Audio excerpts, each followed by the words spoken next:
Se me hace bien raro estar morro en este tiempo, güey. Sí, güey, sí, sí, sí. Qué culero ha de ser, güey. Pues quién sabe si, no lo no sé decirlo culero, pero sí debe ser como que, eso sí, güey, no la armarías si de repente hicieran un rayo rejuvenizador, güey, y despertara de 15 Mm. años, güey. No mames, güey, no mames, no sé cómo le haría, güey. Y bienvenidos una vez más a este espacio de discusión, las pláticas suburbanas. Hoy nos acompaña un invitado que regresa triunfalmente, Martín Espinosa. Hola, Martín. Hola, chicos. Viene a comentarnos sobre bueno, vamos a hablarles un poco sobre la literatura épica hasta el Santo Grial. ¿Por qué es tan importante The Legend of Zelda en la cultura popular? Cuéntanos, Martín, ¿por dónde empezamos? Así es. Bueno, este tema surge porque, pues, ya queríamos como hablar de Legend of Zelda. Y Gonzalo me vino con esta propuesta, ¿no? ¿Por qué no hablas sobre por qué es importante para la cultura popular Legend of Zelda o qué hace que nos guste tanto, ¿no? Uh-huh. Y la respuesta la encontramos en una canción de un músico que se llama Howard Ashman, que es La Bella y la Bestia, y comienza con que es una historia tan vieja como el tiempo. Eh, lo más antiguo que se nos puede ocurrir, como civilizaciones, pues son nuestras historias, ¿no? Nuestras leyendas, vaya. Podemos comenzar pensando en qué fue lo que le dio forma a estos tipos de relatos, ¿no? De boca en boca o de historias que nos conformábamos para escucharnos. Uh-huh. Eh, entonces tenemos que existieron, primero, existieron los primeros como escritores, que ya se les conoce formalmente como escritores que fueron pues autores antiguos. En la antigüedad surgieron ya lo que podemos establecer como los géneros literarios, o bueno, nosotros ya los analizamos como géneros literarios. Uh-huh. Y analizando los tipos de historias o de producciones que se hacían en la antigüedad griega, ¿no? Uh-huh. Eh, Fíjate, hay una cosa de la que me estoy dando cuenta, que siempre hablo de los griegos y al rato me voy a poner a hablar otra vez de la Biblia. Hay un género literario que es uno de los más importantes y los que más nos interesan aquí, porque el género épico. El género épico nos habla sobre, bueno, pensamos en algo épico y pensamos en algo rimbombante, maravilloso, majestuoso, en una aventura de principio a fin, ¿no? Dentro de este género es donde empezamos a ver los elementos que después terminamos identificando como, por ejemplo, el viaje del héroe y todas estas cuestiones. Pero el género épico, más específicamente nos vamos a ir a referirnos sobre muchos elementos que conforman la epopeya. Eh, Surge como un comentario sobre varias actitudes que tiene la humanidad. ¿Ante qué? Es el encuentro de la humanidad con la naturaleza, ¿no? Con todos estos poderes universales que uno no puede controlar. Uh-huh. Y que va a tener que sortearlos. Uh-huh. ¿Para qué? Para llegar a un punto, ¿no? Para una resolución de algo, para encontrar algo, para resolver un conflicto civil, político, ¿no? Uh-huh. Entonces, en este tipo de literatura, nos encontramos ya con nuestro primer tropo, como explicaban la otra vez, Uh-huh. común, que es pues el héroe, ¿no? Siempre estamos hablando aquí de un héroe, de un personaje cuyas virtudes te Uh-huh. van a poner a prueba, o cuyas virtudes van a ser sus herramientas para sortear los problemas Uh-huh. que le arroje pues esta naturaleza. Y la naturaleza la podemos entender también, no solamente como pues las hierbas que le agarren La el pata y lo pie, tumben, ¿no? ajá, sino también como los dioses, ¿no? Exacto, También. exacto. Yo creo que sí es algo importante de aterrizar, porque aquí mientras Martín dice la palabra naturaleza, no se nos vayan a perder la audiencia pensando que hablamos mera y exclusivamente de la vida silvestre. Al contrario, hablamos de, y sobre todo, tratándose de los griegos de quienes hablamos, todas sus historias, o la gran mayoría, tenían de alguna manera u otra inmiscuida a sus dioses y a su panteón. Entonces, Exactamente. estas que también estos eran su manera de interpretar esta fuerza inexplicable, ¿no? De hacer de alguna manera u otra. Entonces, pues sí, lo que podemos decir hasta ahorita es que la literatura épica surge como una forma de explicar cómo el hombre enfrenta estas fuerzas inamovibles, ¿no? Estas fuerzas con las cuales de otra manera no se podría lidiar. Pues va, ajá. Yep. Y también se utilizaba como para explicar, no era nada más como enfrentamiento de hombre a Dios, ¿no?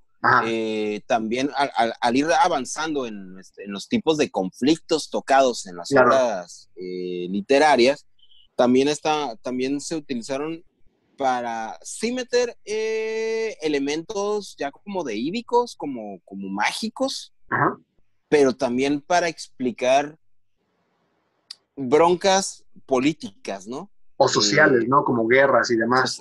Sociales, políticas, como esta onda del mito de Aquiles que lo vimos en una película. Ay, ¿cómo se llama esta película? En Troya.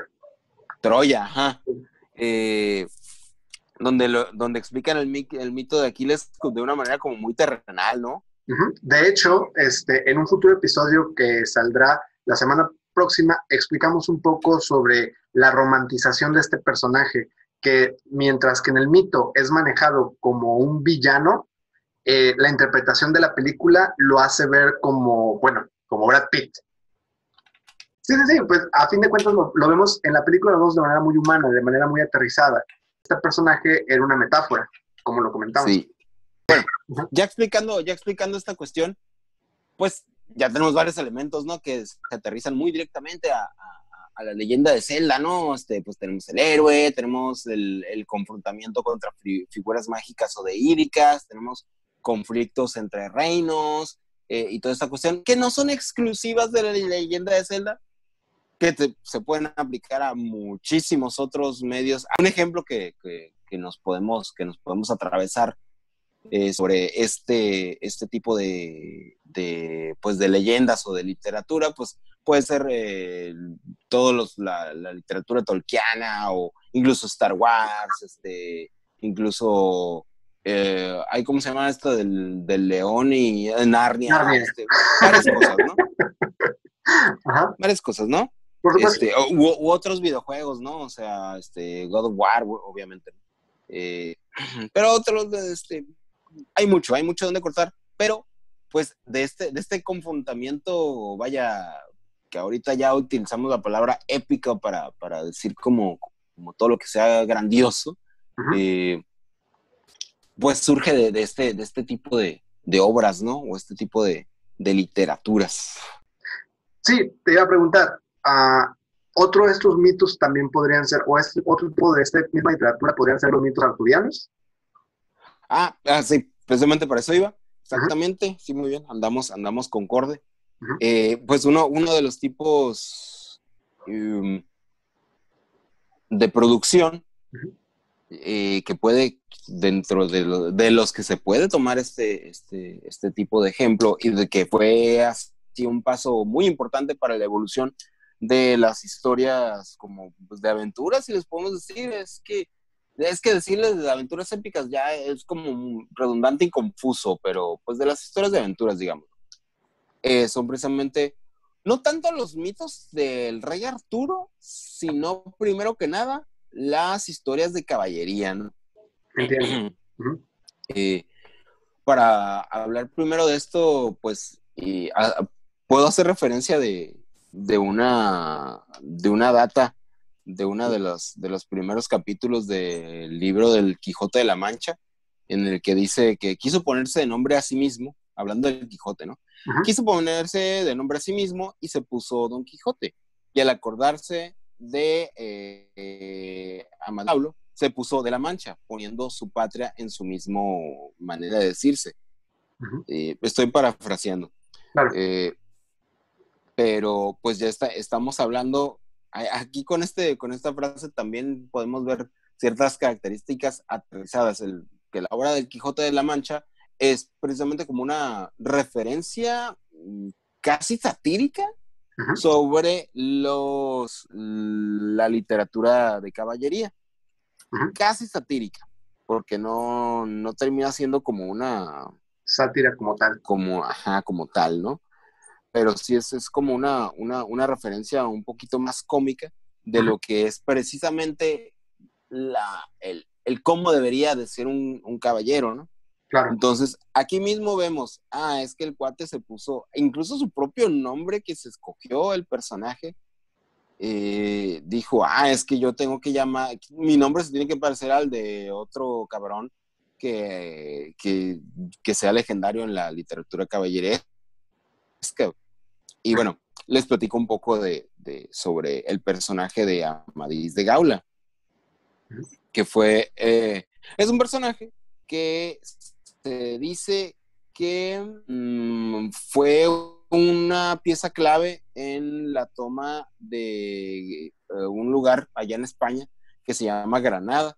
Y la toma de este lugar consistió en la expulsión de los judíos de toda esa tierra, la tierra ibérica que se le llama, ¿no? Y bueno, total, es un libro muy significativo para la literatura caballeresca.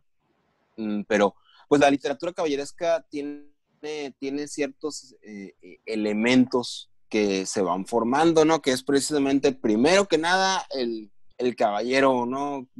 Significando que es como el héroe en El la héroe. literatura griega, que es el ser heroico, ¿no? El ser heroico que va a ir y va a salvar. Aquí estamos hablando de Amadís de Gaula como precisamente la pieza clave, ¿no? Que tiene un montón también de virtudes. Pequeño paréntesis, ¿sabía usted que el código de caballería es una invención precisamente de la literatura de la literatura caballeresca? Ok. Realmente los caballeros No tenía código. no eran acá, no eran grandilocuentes, ni virtuosos, ni nada. O sea, imagínate que le dices a un güey que se dedica a dar golpes, Ujú. oye, vas a tener autoridad y bendición del rey y de tu Dios para ir a darte de golpes con otro cabrón de una tierra que está allá enfrente. Este, esa Ajá. era la virtud más grande que tenían, o sea, realmente y ya no, ganaban y luego regresaban a su tierra y acá nada, pues ok, aviéntenme, pues comida, mujeres, riqueza, Ujú. Y porque riquezas. esa era, ajá, exacto, ¿no? Y no, realmente toda esta cuestión de la virtud, pues fue una toma Ujú. de manera precisa pues, del heroísmo, ¿no? Que debía de tener un salvador de una tierra. Entiendo. Ok. Entonces, hablando un poco de esto, pues muchas de estas historias de caballerías se inspiraron en una leyenda que se llama la leyenda del Cid. Y el Cid fue un señor que liberó precisamente un lugar. No, él era de Galicia Ujú. y liberó, me parece que también liberó Granada. Ujú. Pinche Granada, la agarraba. ¿Por quién fue? Cualquier pendejo la Sí, agarraba. no. Y la pelaba y se comía los pedacitos.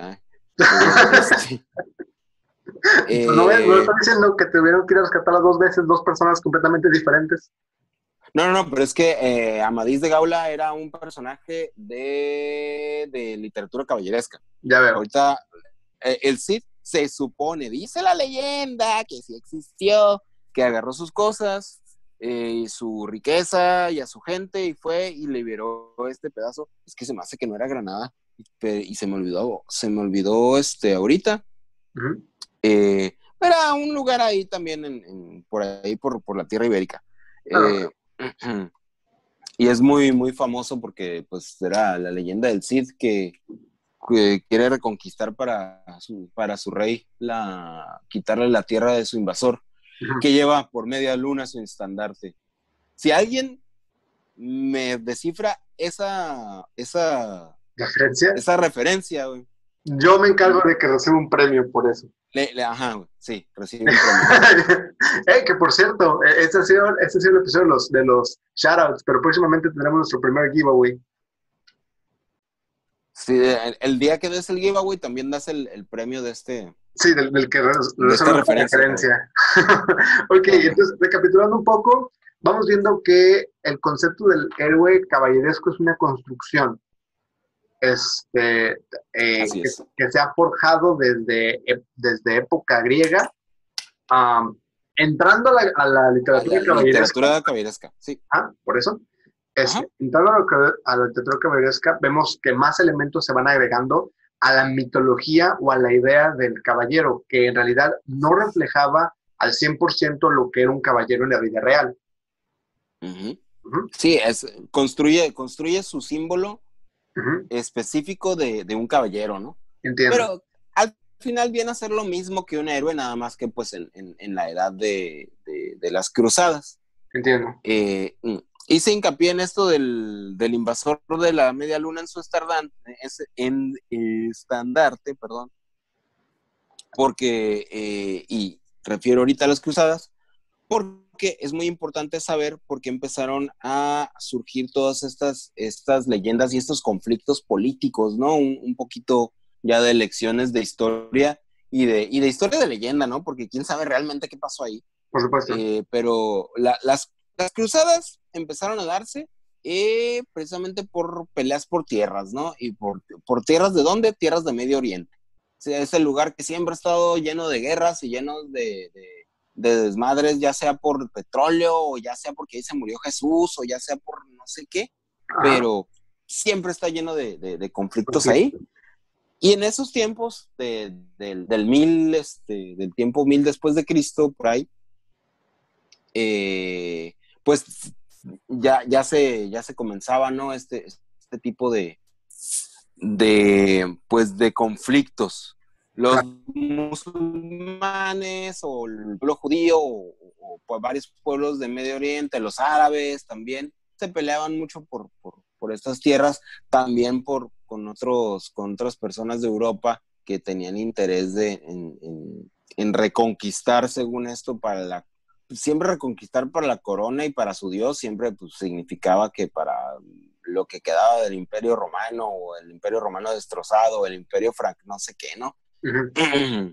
Pero, pues esta necesidad de contar ya leyendas épicas, o de contar literatura épica, pues era precisamente, o fue precisamente después, para tanto tomar ventaja de todos estos conflictos que se hacían entre Medio Oriente y Europa, o conquistando tierras en Europa, tanto para eso como para apoyar que se siguiera viendo como la moral, ¿no? Ok. En este tipo de conflictos, ¿no? Como Para que que se digan, verá. es que estas guerras sí tienen sentido, Uh-huh, o sí tuvieron sentido, ¿no? uh-huh. Eh, y ya hablando un poco ya de las primeras cruzadas, pues también vemos que las cruzadas se llenaron de leyenda, ¿no? Claro. Y a mucha gente como que se le metía gasolina, eh, de manera que se les decía, bueno, es que estamos luchando por una tierra santa. ¿En Uh-huh. qué consistía la tierra santa? Les platico, tanto era tanto decían que eran lugares donde anduvo Jesucristo, o donde iba a rezar, o donde murió, o donde nació, ¿no? ¿Quién sabe qué despapaya le hacían al pobre de mellizos? Ajá. Pero una que fue una de las más significativas es que quién sabe dónde quedó la bolita y más importante de toda la historia y de todos los mitos de toda la cultura occidental, que es el Santo Grial. ¿Okay? Claro. El Santo Grial, les platico un poquito, foreshadowing para algo que les voy a explicar más al rato, es una copa que se supone que ahí fue donde Jesús les compartió de lo que estaba tomando en la última cena a sus apóstoles, ¿no? Entonces, algo muy importante para la cultura judeocristiana. Uh-huh. Y se supone que en varias de las cruzadas, que fueron las cruzadas, les explico. Las cruzadas fueron peregrinaciones que hacían de varios lugares de Europa hacia Tierra Santa, de ida y de vuelta, ¿no? Y estas peregrinaciones estaban protegidas por caballeros que ahorita ya los conocemos como templarios. Claro. Y estos cuates, a estos cuates lo que les interesaba era proteger a la gente, ¿no? ¿Por qué? Porque pues estaban haciendo una caminata muy larga y se arriesgaban a que los agarraran tanto países de por ahí, o bandidos, o gente sin nación, ¿no? Claro. Y para eso necesitaban que los escoltaran caballeros. Y estos mismos caballeros templarios también se convirtieron en punto muy clave para muchísimas otras leyendas. Y entre ellas estaba un cuate que se llama Jean de Avalon. Jean de Avalon, Juan de Avalon. Que dice la leyenda que él fue como que el primer templario chilo, ¿no? Como que además de todo él tuvo contacto directo con el Santo Grial y él tuvo contacto directo con el Arca de la Alianza y él como que él tuvo contacto directo con todo lo que tocó Dios, ¿no? Él lo vio todo. Él fue la persona que encontró todos los tesoros y los vio a ciencia cierta. Ajá, exacto, ¿no? Y hay muchas leyendas circundando como esa área de ahí, pero pues entendemos entonces que el Santo Grial fue un elemento que se utilizó para hacer como más válido o más valiosa toda esta cuestión de las peregrinaciones, ¿no? Tanto el Santo Grial como todos estos mitos, bueno, como todas estas historias fueron las que ayudaron a, ¿cómo decirlo?, a que las cruzadas tuvieran un sentido, les daban un sentido a las cruzadas y les daban cierto misticismo a esto. Mantenían el aspecto moral y mantenían, pues que, como tú lo dijiste previamente, que tuvieran sentido, que tuvieran una razón de ser. Exactamente. Y luego ya posteriormente también se utilizaron todos estos mitos para, porque no nada más hubo peregrinaciones, sino también hubo conflictos, ¿no? Guerras cruzadas. Entiendo. Fueron ya cuando, ya teníamos nosotros sitiado otra vez varias Tierra Santa o zonas de Israel, pero llegaron los musulmanes o llegaron los árabes y nos volvieron a quitar. Tenemos que hacer guerra otra vez para volver a recuperar esas tierras, ¿no? Hablando nosotros como punto de vista, los europeos, ¿no? Claro. Y así, pues, validaciones políticas, ¿no? Exacto. Ahora, pues quiero hacer un pequeño paréntesis de las lecciones de historia y las lecciones de literatura, porque aquí vemos otro elemento muy aterrizado a la leyenda de Zelda, ¿no? Que es quienes hayan jugado Ocarina of Time, que estoy seguro que si están escuchando esto son la enorme mayoría. Sí, o sea, jugaste Zelda, jugaste Ocarina of Time. O sea, sí. Más jugaste Ocarina of Time que jugaste Zelda 1. Claro. Ahí ya me van a dar ustedes qué tiene que ver esto con los conflictos políticos, fíjense, de Ocarina of Time. Qué curioso, estamos hablando entonces de una tierra que más que nada se ve como la Europa de la época de la Edad Media, en la que el malo es un cuate que viene de la tierra del desierto y que viene de una nación que también lleva media luna en su estandarte, y de gente con ciertos artilugios en sus ropas que describe pues indumentaria árabe, ¿no? Entonces, ande pues. O sea que los paralelismos son mucho más obvios y mucho más directos, o sea, se puede decir que intencionales. Yo creo que sí.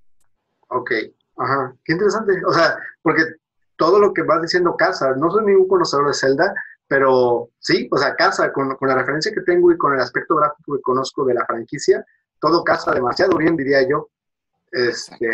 una vez más nos encontramos con esta dicotomía de que yo creo que sí fue algo de que metieron a propósito, ¿sabes? O sí fue una No, sí. indirecta. Eso es algo así como muy, no tanto como para ocultarse de lo que hablábamos la otra vez. Es más como un curioso, ¿no? Ajá. Pero eso no es la carnita, no es lo, Ok, estamos en el aperitivo, de no es lo acuerdo. mítico de esto, ¿eh? Claro, Te claro. advierto. Esto es algo como para decir, es que tomar estas guerras y conflictos políticos y estos desacuerdos eh, en relatos épicos, Ujú, pues es algo que siempre funciona, ¿no? claro.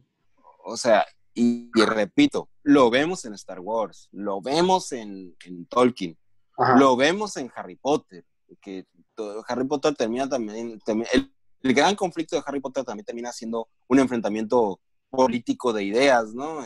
Por supuesto. Eh, primero lo vemos como totalitarismo contra llevémonos bien todos Ujú, en otro estrato es como mantener pura. la sangre pura en contra de la El sangre no necesismo. pura, ¿no? Ujú, Que son conflictos políticos, ¿no? así que, ¿Por qué? Pues es que funcionan, ¿no? claro, Funcionan para contar una historia. Ese es a lo que me refiero. claro. Y regresándonos un poquito, perdón, y regresándonos un poquito a lo que hablábamos del Santo Grial. Bueno, se dice la leyenda, cuenta la leyenda, que Jesucristo sirvió en la copa esta. Ya mucha gente ya le quiere meter como que más dulcecito, más quesito a esa historia y dicen que José de Arimatea, uno de sus discípulos, que José de Arimatea mandó a hacer la copa y que sí la mandó a hacer de oro precisamente para que él se sirviera para que Jesús se sirviera aquí y él tomara en una copa más chida, ¿no? Ajá. No sé, ¿no? Para mí fue una copa como cualquier otra, ¿no? O un vaso de madera, no sé. Pero dicen que se sirvió el vino en la última cena que tuvo con sus apóstoles, porque ya horas después era cuando ya lo iban a agarrar, como lo podemos ver en este hermoso musical llamado Jesucristo Superestrella, Pues lo que que después lo hicieron la novelización ajá. a un libro que se llama El Nuevo Testamento. O sea, así fue, ¿ok? Primero fue la obra y luego fue el Nuevo Testamento, claro. Sí, Sí, sí, sí, ok, ya, headcanon para siempre. sí. Que qué bueno está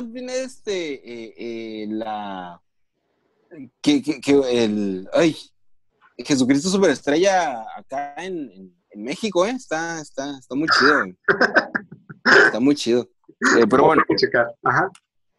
eh, ya que, José de Sí, Arimatea. estamos con José de Miratea y su Se supuesta. sirve en la copa Jesucristo, que mucha gente dice, yo tengo mis creencias propias y que tienen así, no me quiero meter mucho a ¿En cómo fue? incomodar ¿Cómo fue? a gente, pero entre que si Jesús es una figura deídica o si Jesús era un filósofo muy chingón, Ajá. que tomaba cosas de los tibetanos que lo educaron, del budismo, de varias otras culturas que tienen así acá como una elevación bien cabrona. Uh-huh.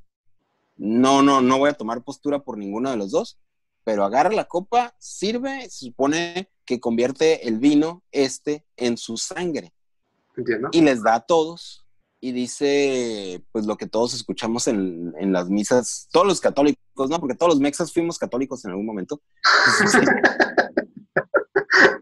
A querer o no querer. Ajá. Todos lo escuchamos en algún momento cuando fuimos a alguna misa católica, tomen y beban todos porque esta es mi sangre. Uh-huh. Y se supone que la convierte físicamente en su sangre. Yo creo que esto es otra de las tantas metáforas que tiene la Biblia, que no es que sea sangre, sino toma y bebe de mi sangre, significa es toma lo que te estoy diciendo, mis ideologías, todo lo que yo he compartido, toda esta cuestión de, güey, ámense los unos a los otros, güey, dale al pobre, sé buena onda, no seas ojete, güey, Ajá. Y tómatelo, úsalo para tu vida, ¿sí? Ok. Ajá. Vamos a tomar esto que te estoy diciendo como una teoría para esto de lo que les voy a hablar más al rato. Para continuar, claro. Ajá. Y ya después viene Eric Rubin. Es que Eric Rubin es Judas Es Judas, por en supuesto. la de No, no México. pensaría en alguien En la de mejor México. para ser Judas. No, no, es que Mexicano. él es Judas en la de México. Yo te digo que no pensaría en alguien mejor Sí, para ser Judas en la versión mexicana, ¿sabes? sí, no, cabroncísimo. Pero bueno, pues llega Judas y ya lo vende, ya hace todo el desmadre. Pero supone que antes de que se haga todo el desmadre, le dijo a José de Arimatea que él se quedara con la copa Ujú, y que se la llevara, que hiciera que la escondiera, porque pues él sabía que se iba a hacer una reliquia sagrada, ¿no? ujú. Arribando con esto que te digo, la metáfora no significa eso, güey. Significa, llévate tú mi palabra, güey. Ok. Y todo lo que te estoy diciendo. Ajá. Eh, ya te digo que es el donde quedó la bolita más grande de la historia, güey, o de la mitología, como lo quieran ver, porque ya no se sabe para dónde fue el santo grial de ahí, ¿no? Ya está. Dicen que José de Arimatea lo agarró, fue después de la crucifixión y que metió sangre ahí para llevársela, para quedársela como una reliquia de Jesús. Eh, yo digo que no era necesario porque si por sí ya había tomado de ahí, ya era una reliquia, ¿no? Pero bueno, Sí, total man. de que se lo llevó y muchas investigaciones, historiadores y demás dicen que se llevó la copa a las Islas Británicas Ujú. y abrió su propia como capilla, ¿no? Pero ¿cómo se llama eso? Sí, Pues puso un lugar de él de oración, ¿no? En donde él como apóstol pues empezó a hacer su jale, ¿no? claro. Que era como la capilla de José de Arimatea, no me acuerdo qué rayos, ¿no? Ujú, Pero pues era un lugar así como que más humilde, ¿no? Que una iglesia y que ahí lo ocultó, según esto. ujú. Posteriormente, ya cuando se empezó a volver como un sitio ya muy grande de oración, dicen que ahí se convirtió en un lugar que se llama la Abadía de Glastonbury o Glastonbury. Ujú. Vamos a decir Glastonbury porque es más fácil pronunciarlo, ¿no? Eh, la Abadía de Glastonbury es un lugar que sí existe, ¿no? Que tiene así como que todos sus rollos, cómo se ha ido transformando, cómo ha ido creciendo, cómo ha ido incrementándose y todo el rollo, ¿no? Claro. Eh, pero pues mucha gente ubica ese lugar a donde José de Arimatea se fue como la Abadía de Glastonbury antes de que fuera la Abadía de Glastonbury, ¿no? Ujú. Y bueno, ahí se dice que ese lugar está en un monte que se llama el Monte de Avalon o Avalon. Ok. Ya hablamos de Avalon hace ratito, güey. Sí, sí, sí, sí. De Creo que ya están conectando los hilos de bien un cabrón. hombre que se llamaba Juan de Avalon.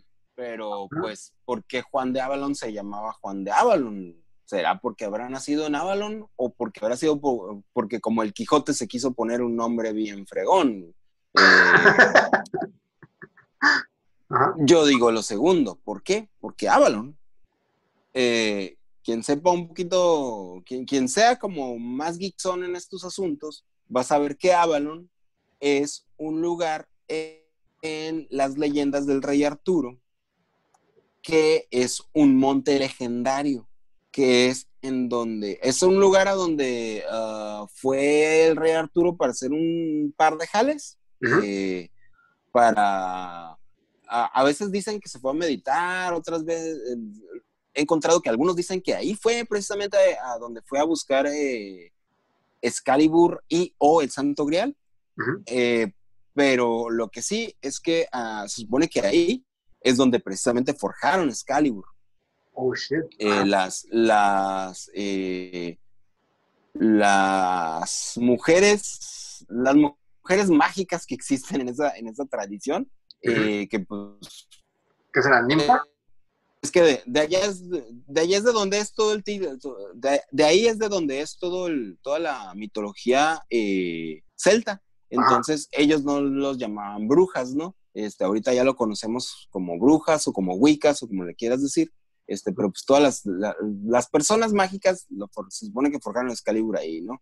Por No me supuesto. voy a meter mucho a hablar de Excalibur porque tiene un montón de carne que nos da para otro episodio en alguna de las otras, en esta o en otro medio o en otra sección, no sé, pero quiero volver a hablar de Excalibur en otro momento así largo y Eventualmente. tendido, eventualmente. Ujú. Pero bueno, hablando del Rey Arturo. Bueno, el Rey Arturo, muchísimos ya conocemos que fue una figura también mitológica, que se le conoce como el rey más justo que ha tenido, pues, Inglaterra o toda esa región de ahí, ¿no? Todo Ujú. lo que son las islas, ¿no? El rey más justo, más fregón, más bueno, más bondadoso, que de tan fregón, bueno y bondadoso que era, juntó caballeros igual de buenos y bondadosos que él, y juntó la mesa redonda, ¿no? Que pues era básicamente eran una bola de 12, de 13, contándolo él, Ujú. Power Rangers que pues iban a proteger a toda las islas británicas, ¿no? Del Ajá. mal. Y de la Y adversidad. aquí yo hago un pequeño hincapié en qué curioso que ellos eran también una persona buena y bondadosa, güey, junto con 12 seguidores. Sí, sí, sí, sí. ¿Ya? Pero Supongo que bueno, también es otro paralelismo, una vez más, pero ahí es donde yo me pregunto si, bueno, ¿qué tan intencionado habrá sido? Quizá bastante, o quizá, y eso es lo que me parece más interesante, como las culturas se paralelizan sin tener una conexión a la otra. Pero ajá, bueno, ajá, ajá. igual, en este particular caso, tratando sobre Europa, pues seguramente sí, ¿no? O sea, hablamos de un país que en el momento era sumamente creyente y súper inmiscuido en esta mitología y en este nivel de justificación para hacer sus cruzadas y demás, pues a Ujú. huevo, que querían una figura o unas figuras que mimetizaran pues, a sus creencias, ¿no? Pero a fin de cuentas también está interesante plantearse la pregunta, ¿really no? O sea, sí estaban, o sea, Ajá, estaban conscientes de que eran 13, pero bueno, ajá, ajá, exacto, tangente. ¿no? Este también da como para otro tema, Sí, definitivamente, ¿eh? esta cuestión, pero pues también aquí quiero hacer un hincapié en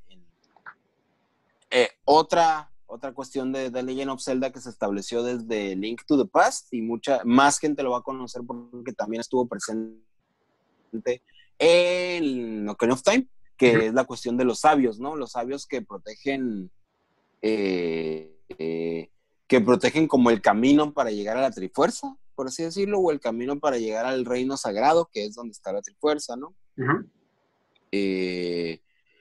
No eran 12, pero pues también hay como una cierta coincidencia, ¿no? Uh-huh. Que son una bola de gente que se junta para hacer estos pactos y estos acuerdos y vienen de lugares distintos, reinos distintos y que se regresan a ellos como para continuar estas costumbres, ¿no? ¿Y cuántos son ellos en el Legend of Zelda? Estas pues este legado de bondad. ¿Mande? Entiendo. ¿Perdón? ¿Cuántos son Bueno, ellos en Legend of Zelda? en Legend of Zelda a veces son 6, a veces son 7, depende de cómo lo veas. Pero no salimos de la numerología, no nos salimos de los números mágicos, no salimos de ¿cómo decirlo? Estos números que están relacionados a energías fuertes, ya sea el 6 o el 7. No sé, mira, yo tengo mi onda con la numerología, güey. O Ujú. sea, como que sí le creo, como que no le creo. O sea, sí Este, y no, o sea, no estoy diciendo que la numerología sea un factor importante, a lo que voy es que normalmente pues hay ciertas convecciones o hay ciertos números que aparecen múltiples veces dentro de mitologías y de narrativas y pues bueno, Legend of Zelda no está exento, o al menos no está saliendo de ahí. Sí, no es el mismo 13 que... oye, ahorita que lo mencionas, Ujú, puede tener mucho que ver, ¿eh? Porque un pequeño avance de algo que vamos a hablar al ratito es que la Trifuerza tiene 6 puntos. Porque sí, les voy diciendo, es que la Trifuerza no son 3 triángulos, son un triángulo y adentro otro triángulo que está vacío. ujú, Si se fijan, ¿no? Eh, y a gente, pues gente que sepa un poquito más de cosas, güey, otro símbolo que también son 2 triángulos, es la David, estrella de David. David. Ajá. No es de Salomón, ¿verdad? Es de No, David. Estoy yéndome con otra cosa. No, el anillo es de Salomón. sí, Simón. Este. Y una volteada para arriba y otra volteada para abajo. Qué interesante. Este. Pero bueno, eh, estábamos antes de que me fuera por los sabios, sí, ajá, eh, el rey Arturo se supone que lo entierran en el monte de Avalon. ujú, Eh, Avalon, un lugar que mucha gente trata de ubicar como algo terrenal, o sea, como un monte, precisamente, pero también se dice que es una metáfora para que una persona pueda comprender varias cosas, ¿no? Que te hacen como más iluminado, ¿no? Como un nivel de entendimiento más allá. Pero, ¿por qué? Porque dicen que el monte de Avalon es la conexión del lugar de los vivos con el ujú, lugar de los muertos. ok, Y fíjate que también dicen lo mismo en el shintoísmo, en la cultura japonesa, ujú. del monte es la conexión con el mundo de los espíritus. Del Monte Pero bueno, Fuji, sí, del monte Fuji. ya. Pero bueno, eh, entonces este lugar mágico, ¿no? Ujú. Termina siendo un lugar muy importante para esas mitologías, ¿no?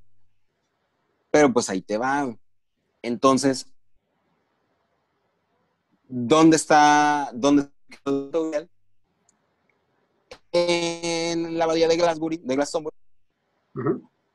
en el monte de Avalon, en el lugar que conecta el mundo de los vivos con el mundo de los muertos. Fuck. Ok. Entonces, dice el mito que el rey Arturo o fue a buscar el Santo Grial ahí o entraron ahí al final, pero el rey Arturo fue para allá, Ok. fue al mismo lugar en donde dicen la mayoría de los estudiosos del tema, Ajá. se puede decir, Los historiadores, pues. dicen dónde está el Santo Grial. Ahora sí nos vamos a Zelda. Ujú, Bueno, creo que toda la gente que le dé clic a esto, que le interese escuchar algo de The Legend of Zelda, va a saber que el punto más místico, mágico y más alto de la leyenda de Zelda es una cosa que se llamaba la Trifuerza. ujú, La Trifuerza son unos triangulitos dorados ujú. que nos brindaron las diosas que les brindaron a las personas de este universo, las diosas que Hyrule, el mundo de los personajes, Ujú. para estar en contacto con precisamente los dioses. Ok. Pero ¿dónde está la Trifuerza físicamente? En un mundo que se llama el Reino Sagrado. El Reino de Sagrado o el Reino de la Luz, es como un sobrenombre que le tienen. Ujú. Entonces, fíjate qué curioso. el Santo Grial está en Avalon, Ujú. que es la conexión con el Reino reino sagrado entre... sagrado. Ajá. Qué curioso. Y, ok, va. Entonces, el Santo Grial está en Avalon, que es una conexión entre el mundo sagrado y el mundo real. Y la Trifuerza se encuentra en el Reino de la Luz, que es un reino sagrado, en donde las diosas tienen conexión con los hombres porque ellas fueron las que trajeron la Trifuerza. Así es. Qué cabrón. Ok. Ah, así es. Entonces, pues hay muchas cosas se dicen del Santo Grial, ¿no? Que es... le enumeran varios tipos de poderes, ¿no? Pero lo importante aquí de saber es que es precisamente una conexión con lo divino. Esa es una. Eh, y ya para adentrarnos al tema de lo que estábamos hablando la otra vez, que son cosas que un creador de contenido mete como para decirte, oye, güey, hay una cosa más allá que deberías de tener en cuenta. Uh-huh. Es esto que te digo de la metáfora de la palabra de Jesucristo, güey, Uh-huh. de cómo el cáliz, güey, significa mi discurso, ¿no? O Claro. el discurso divino y el discurso sagrado, que es, pues, es que es básicamente sea un buen ser humano, güey. No andes de ojete, no robes, no pelees, güey, no, sé buena onda con la persona que tienes a un lado y suena súper sencillo, pero es muy difícil de Es un poner en pedo. práctica. Claro. Pero ¿quiénes sí pueden poner esto siempre en práctica? Los héroes, güey, los Héroes. caballeros que siguen el código de caballero, Ajá. las personas virtuosas, los santos, que también es que los sabios, todas estas personas que tienen una conexión con lo divino, ¿no? Entonces, ¿por qué se nos hace tan fregón una historia como la historia de la leyenda de Zelda? Pues porque toca todo esto, ¿no? O sea, todo esto que siempre nos ha interesado saber, ya sea porque nos da maravilla, ¿no? Nos da maravilla saber que de alguna manera los hombres pueden ser héroes y pueden llegar a un punto en el que pueden estar más en contacto con lo divino, ya sea porque literalmente hay un artefacto más allá que nos va a hacer tener contacto con lo divino, o ya sea porque nos vamos a volver mejores nosotros y Y vamos a estaremos en estar contacto con lo divino. exactamente más cerca de ser la divinidad, ¿no? Wow. No es exclusivamente eso, ¿no? Pero o sea, Pero es pues eso parte ya, de... hablamos de muchas cosas que caben en este tema, ¿no? Claro, por ¿Perdón? supuesto. Ajá. Y qué impresión, qué impresión. Y a fin de cuentas, ahí es donde unificamos todo, ¿no? O nos vamos dando cuenta de que la leyenda de Zelda bien podría ser el siguiente paso o nuestra literatura épica o nuestro capítulo, o más bien, la leyenda de Zelda puede ser el siguiente capítulo en una tapestría de historias de leyendas épicas o de literatura épica. Qué fregón, güey, qué fregón que gente dentro de 1000 años, güey, Ajá. va a haber, güey, tantos juegos de Zelda y van a decir, estos cabrones sí crean esto. Sí, sí, sí. O no solamente eso, sino que diga, o sea, no te veas tan lejos. Gente dentro de 500 o 200 años que digan, ok, fueron Tolkien, Martin, no sé, por decirte algo, y Zelda. Ajá. O sea, fueron Tolkien, Martin y Zelda. Fue el siguiente paso en en la literatura épica, ¿no? Porque obviamente dentro de 200 años habremos evolucionado suficiente para darnos cuenta que todo medio artístico es válido y es el igual del anterior. Sí. Entonces la obra de Tolkien será igual de venerada que es Zelda, estará siendo Zelda. ¿Sí? Qué fregón. Y yo también creo eso, ¿eh? Pero creo que también es como un intento precisamente de pasar a las siguientes generaciones, Uh-huh. pues varios mensajes muy chidos, güey, que a las nuevas generaciones precisamente los van a ayudar a acercarse más a ser un ser divino, güey. Exactamente, exactamente. Y, Como dijo mi compa el Jesus, güey. ajá. No se peleen, güey. Pues bueno, Martín, qué mejor nota para acabar este episodio que esa, ¿no? Muchísimas gracias por participar, por venir, un gozo escucharte, y platicar contigo como siempre lo es. No sé si tengas una red social o algo que quieras anunciar al público antes de... Otro shout out, es que vamos a tener segunda parte, ¿no? Sí, definitivamente ya está programada y ya veremos dónde la podemos agendar, pero definitivamente la segunda parte está por venir, donde entraremos más a detalle sobre la leyenda de Zelda como tal y su confección. Pero por lo pronto los vamos dejando con esto. Y bueno, pues muchísimas gracias una vez más, Martín. Nos estamos viendo ya para la segunda parte y también para la siguiente tanda de videos. Ya tenemos ahí programado algo especial que seguramente te va a gustar a ti y a todos los que nos escuchan. Bueno, aquí los dejamos, Martín y yo. Nos estamos viendo. Hasta luego, chicos. Bye.